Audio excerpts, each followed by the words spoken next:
This is Johnny Wrestling, Johnny Gargano, and you are listening to the Bob Culture Podcast. Hello, I'd like to welcome you to paradise, where everyone is riding on a satellite, sending signals, praying for miracles. We should have seen this coming. Hear me out, because I'm only gonna say this one more time. Hear me out, and open your eyes and take a look at all the signs. You think I'm crazy, but I'm not the only one. Call me crazy. I've been thinking maybe we are not alone. Call me crazy. I've been thinking lately, been the same way all along.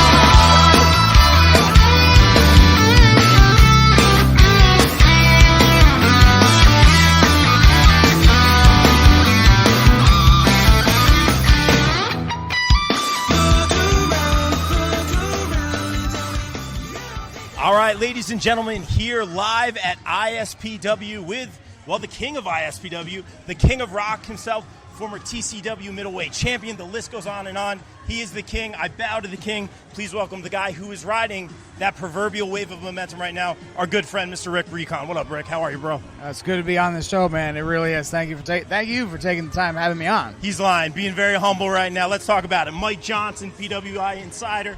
Bill Apter, man. Are you feeling that moment? And thank you for including me in that list, but let's be real, bro.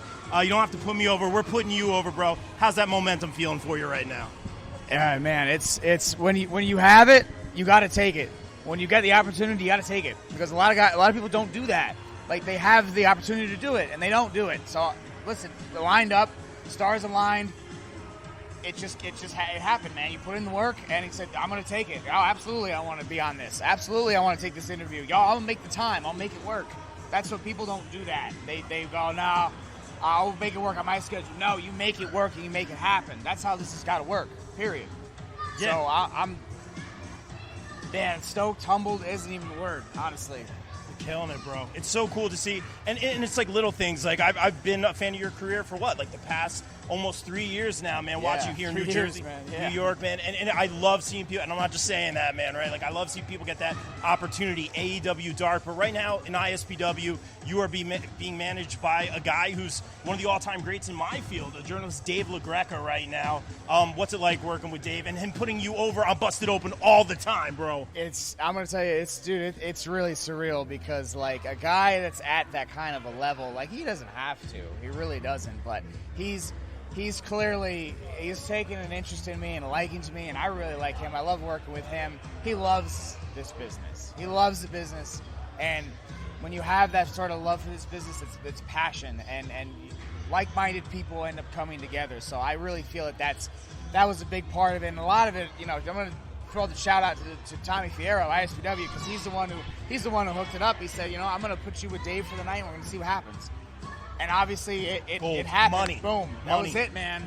That was it. We're off to the races. And you beat me to my next question, man, but let's put over Tommy a little bit. He's given me a lot of opportunity, given Vicki a lot of opportunity as well. But let's be real, man, and I always say this on the show very openly. Like, I feel like a lot of promoters sometimes kind of treat the talent, no disrespect, but like they're action figures and things of that nature. So to me, it speaks volumes when the talent put over the promoters. I've been working with promoters since I was 16 in bands and stuff like that. You put over Tommy all the time. Always. Tell us what Tommy means to you. Dude, Tommy really... I'm going to be very, very candid and very, Please. very... Appreciate that. A lot of people might not know this, but I was really close to not sure if I was going to continue with wrestling before I met Tommy, because... And it's not a shot on any other promotion. That's not what it was. Of course. It's stuff that's behind the curtain, and I'm really not going to bring up.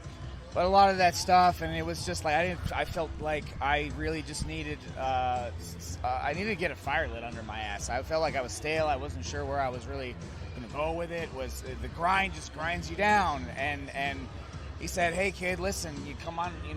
Here's an opportunity. Come on my show." He saw something apparently, and he just kept giving me opportunities and opportunities and opportunities. And apparently I kept delivering, so he said, I'm just going to keep on going. So sometimes that's, again, going back to opportunities, you have to take them. And every time he gave me one, I took it. So, and that steamrolled into everywhere else with, TCW, Excite Wrestling, and now it's the Super 8 that's coming up. Like that, the opportunity was there, take it. So honestly, that was just, it's all momentum, and you got to just keep on going. So that was then, man, right when I showed up here. Shout out Tommy, and even the little things like the cons, the Jersey Mike signings, like he elevates you guys with that stuff. Oh, it's absolutely. amazing to see. But Recon, we got to talk shop here, man. I'm impartial, bro. I got to call it like it is. I psychoanalyze these situations. You got Dave in your corner, but you're taking on arguably in the biggest match of your career, that man over there, the innovator of violence himself, Tommy Dreamer. Big match tonight. Now you have Dave in your corner. Dave's been kind of mixed up with Tommy and Bully over on Impact. Obviously, he works with him nearly on a daily basis over at Busted Open. Yeah. Psychoanalyzing the situation, man. I'm not saying Dave's going to turn on you or anything crazy like that. You guys are good guys. But do you take that into account, that friendship that he has with Tommy, going into this match? How do you prepare? I mean, you could take that into account, but if you're gonna go down the paranoia rabbit hole, you're never gonna get out of it. Yeah, fair. So to be honest, it's just you just got to go into it, and you have to have a certain level of trust. And yeah, listen, I got my head on a swivel, believe me. But Dave has been there. He's never shown a bit that he's going to do it. He continues to put me over on his show, on Busted Open. He continues to be in my corner every time, no matter what, thick and thin, win, lose, draw, doesn't matter. He's always there. So honestly, I don't see that happening. I really don't. If anybody is going to not call it down the middle, it might be Danny Morrison being the special guest referee. Now, I'm not. It's a friendship, right? Yeah. Good call. Listen, you did your homework. He has got a friendship. He's best friends with Tommy Dreamer. And listen, he burned a lot of bridges in his time as champion. He might have turned it around. He might have gone back to a code of honor, but it's still there, man. So it's still that in the back of your head. So you just got to pay attention to him. If anybody you got to pay attention to, it's Danny. An interesting dynamic there, man. I will say this. I appreciate you and Dave coming in, helping out Vicki, when she got dropped by Bull James. I'm going to write a strongly worded letter. You'll take care of him for me. Oh, yeah, I got you. I appreciate that, man. Oh, yeah, I see what you guys are doing. Rick, I want to be respectful of your time. I know you got to get ready for a match, but I do got to ask you this.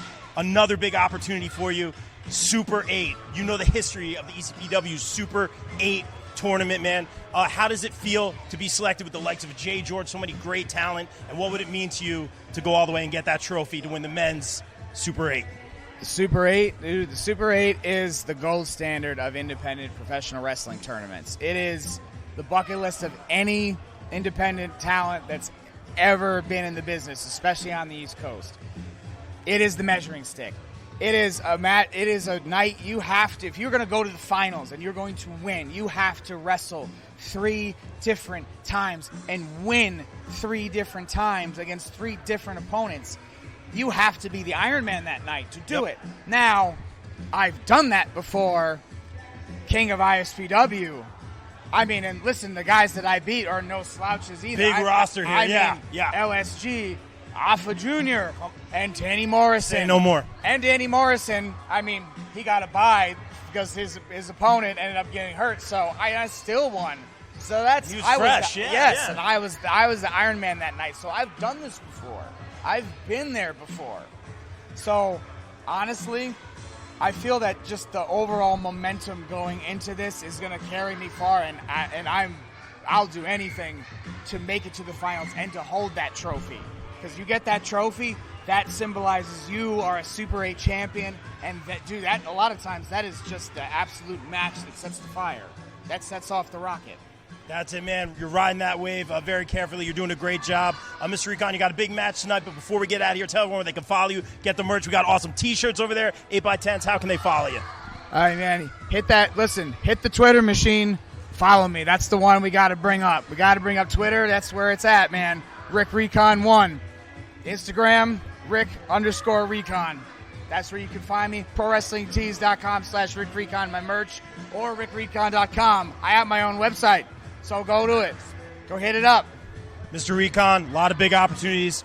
Big continued success to you, man. Thanks for the time. Thank you. Rick Recon, guys, we out. Hello, I like to welcome you to paradise, where everyone is riding